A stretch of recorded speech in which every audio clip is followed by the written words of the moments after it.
se kar malo zamišljala nad tisto primerjavo, da z mačetami hodimo skozi šavje.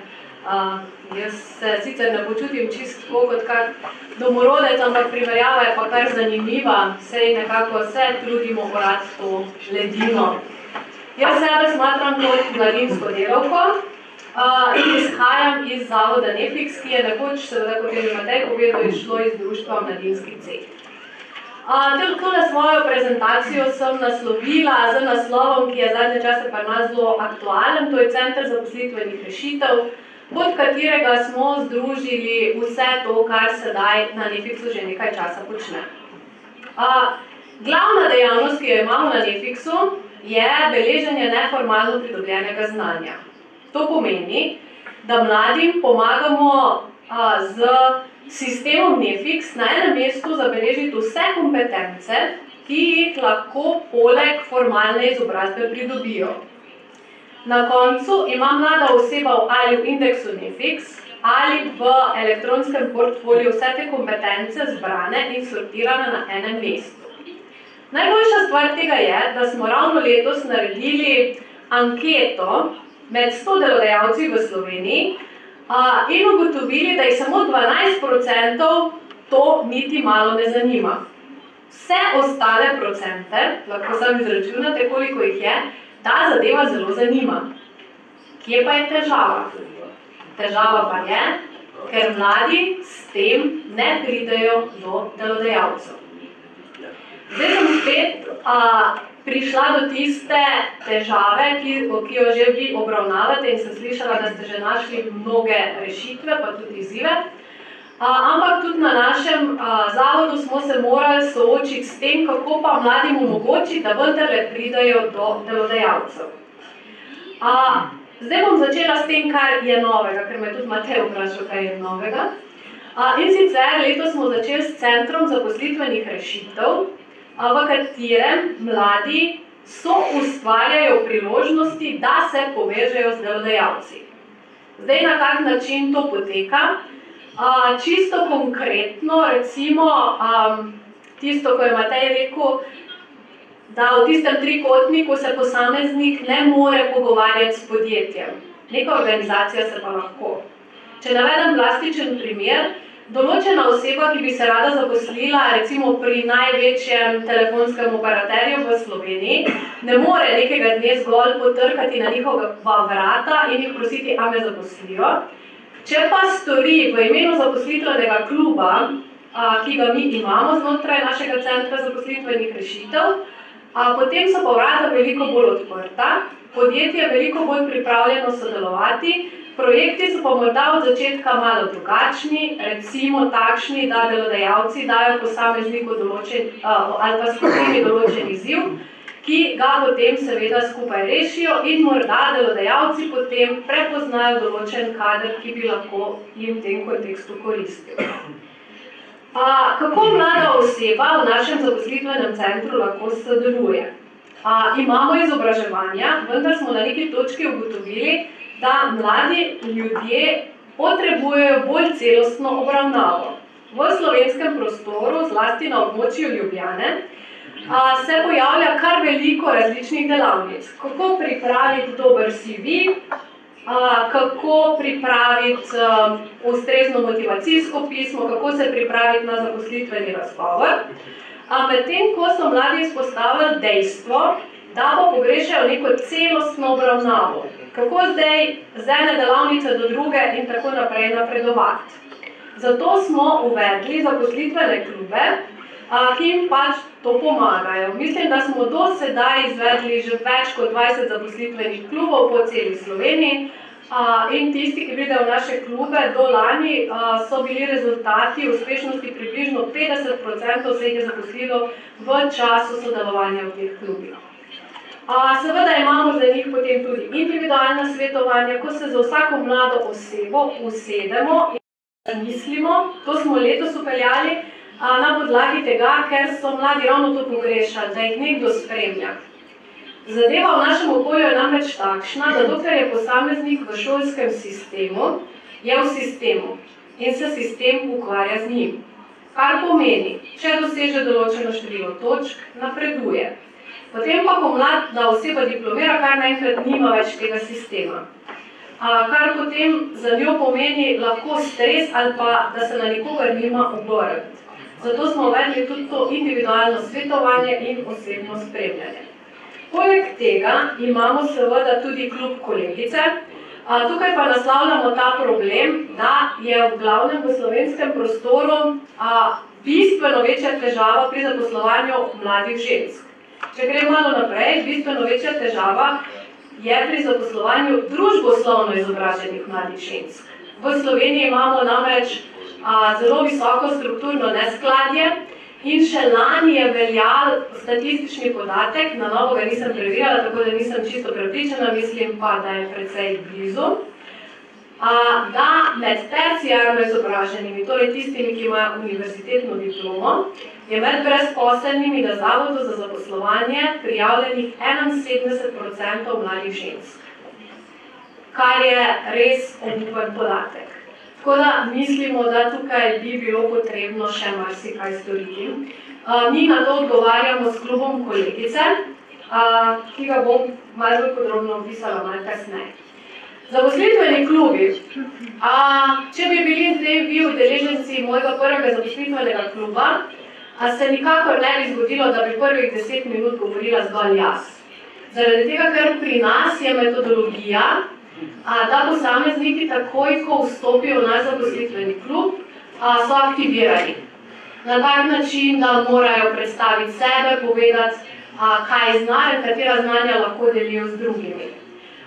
Skozi to nekako razvijajo kompetence, pripravijo tudi nek proces, v katerem zgradijo sebe kot blagovno znamko, ki se vsaj zna na zaposlitvenem razgovoru ustrezno predstaviti. Ko je posameznik sposoben priti v različne kontekste in se ustrezno predstaviti, se pa lahko začne mrežiti. In seveda to mreženje že vodi v povezovanje z delodajalci. Povezovanje z delodajalci poteka približno na različne načine. Ali delodajalci potem postavijo izziv, imamo karierne zmenke z njimi, mogoče jih včasih povabijo podjetje in jim tam zastavijo določen izziv. Zadnje čase pa so se na nas, ker vedo, da imamo v naših aktivnostih, ker mladi, ki so danes sposobni kontinuirano obiskovati prostovoljno neko aktivnost 2 ali pa 3 mesece, na trgu dela že veljajo za tiste, ki so malo bolj angažirani. Zato potem tudi se zaposlovalci včasih obrnejo neposredno na nas in pridejo v naš klub izvesti tudi zaposlitveni razgovor. Ponudba se razlikuje od ostale, da je tukaj poteka neko dolgoročno delo z mladimi. Kar je pomembno, je moč skupine. To sem opisala že prej. Posameznik ne more potrkati na vrata podjetja, skupina pa lahko. In skupini se tudi odgovori in tako dobi več priložnosti. Imajo pa sposobnost in možnost mladi, kar je tipično za mladinsko delo in mu je lastno, tudi preizkušanje in krepitev kompetenc. To pomeni, da se po eni strani naučijo organizirati zadeve, naučijo javno predstavljati, naučijo mrežiti in naučijo še mnogo drugega, kar jim pač koristi. V tem trenutku je v Sloveniji najbolj zaželena kompetenca dobro poznavanje Excela. Delodajalci namreč še vedno ugotavljajo, da obstaja veliko pomanjkanje tega. Seveda pa se v taki skupini tudi informacije oplemenitijo. Program je za udeležence načeloma brezplačen. Potem naslednji program pa je klub kolegice, ki po celi Sloveniji združuje mlade ženske, ki želijo uspeti na trgu dela in pa njihove uveljavljene kolegice. Te z neko določenim mentorstvom v času enega leta poskušajo ustvariti, prepoznati ali pa najti neko novo karierno priložnost za določene posameznice. Zadnje čase smo se odločili, da bomo uvedli tudi karierno sponzorstvo. Kaj je to? Gre za to, da tudi če posameznice prepoznamo kot talent, ponavadi se njena mentorca ali pa širša okolica niti ne zaveda, da taka mlada oseba potrebuje tudi sponzorja, nekoga, ki bo prišel na določen sestanek in ko se bo ponudila prilika, to osebo tudi predstavil, uvedel, povedal, da je lahko na tisti poziciji, na tistem projektu učinkovita. To bomo začeli početi malo bolj načrtno, sicer se sliši malo tako prisilno, ampak rezultati iz tujine kažejo, da je tudi prisilno kar dobro, oziroma da vsaj za mlade ženske kar obrodi neke rezultate, ker očitno je pri nas težava tudi to, da je zaposlovanje mladih žensk težka stvar, da se o tem ne govori dovolj, oziroma da o tem niti nismo toliko ozaveščeni. Tako kot sem že rekla, srečujemo se z delodajalci na podjetnih petkih in na podobnih zadevah. Vse skupaj pa pri nas objavljamo tudi na portalu talentiran.si, na socialnih omrežjih, na Twitterju in tako naprej. Kot krona, začetek in zaključek vsega pa je seveda pri nas Netflix. Zdaj je v tem trenutku še v takile obliki izpis, kjer lahko posameznik potem seveda izpiše vse svoje kompetence. V tem trenutku pa ga tudi prenavljamo na način, da bo še dizajnersko lepši in tudi bolj pretočen in še bliže organizacijam. Ja, zanimivo je tudi vprašanje, kaj bi še počeli, če bi lahko. Seveda vse te stvari, ki jih mi počnemo, bi želeli bolj usistematizirati. Kar pomeni, da bi bilo potrebno, kakor mi vidimo, kje so težave. Težave so, ker mlade ženske in ostali mladi nimajo dovolj delovnih izkušenj. Mislim, da bi morali po zgledu kakšne druge države to veliko bolj uvesti v osnovno šolstvo. Potem spodbujati bi morali podjetništvo, pa ne zgolj z inkubatorji in tako naprej, a seveda je treba, pri mojem delu vidim, da mladi potrebujejo ogromno spodbude.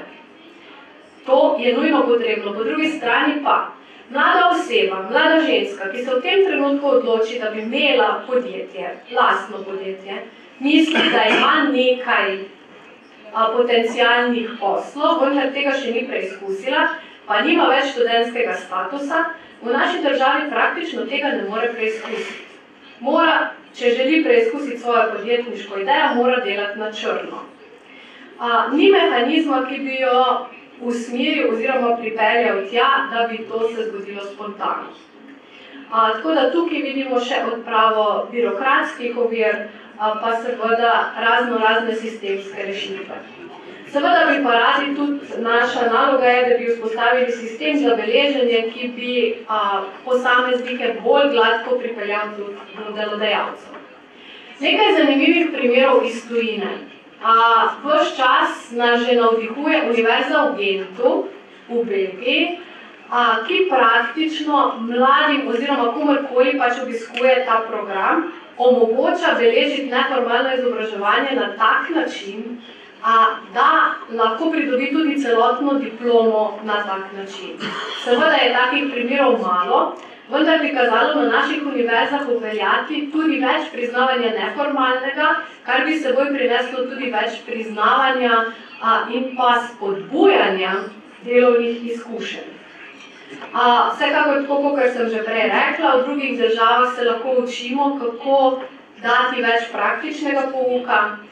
Mislim, da se Kristjan bo verjetno več povedal o socialnem podjetništvu, ampak vidimo veliko priložnost, ki pa do sedaj zaradi raznih birokratskih zadev še ni izkoriščena.